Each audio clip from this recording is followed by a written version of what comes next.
Hi YouTubers, it's SweetTooth967. Today we're looking at 100 glimmer tealights from IKEA. These are the 4-hour variety and we're going to give them a quick burn test. So we're going to do a quick unwrapping. We're going to have a quick look at the tealight itself and the quality of it as well. These are actually made in Poland, no Chinese stuff. So you can see the little tealight, standard aluminium casing on there, just a normal tealight, waxy. But I find these tealights are as good as the professional 4-hours. So we're firstly going to try it on this little pumpkin, and we're going to try it on a standard normal tealight. Okay, first things first, as it's Halloween.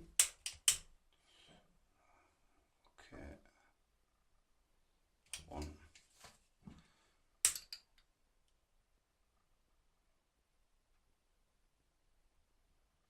And that one. So there you go, not much to it. Lights off. Cool. Say they seem very quality. They're nice little quality build, little tea lights. Definitely recommend them, and they definitely do burn for 4 hours. So there you go, guys. Thanks for watching, and if you like this type of thing, why not subscribe? Love to see you there. Bye for now.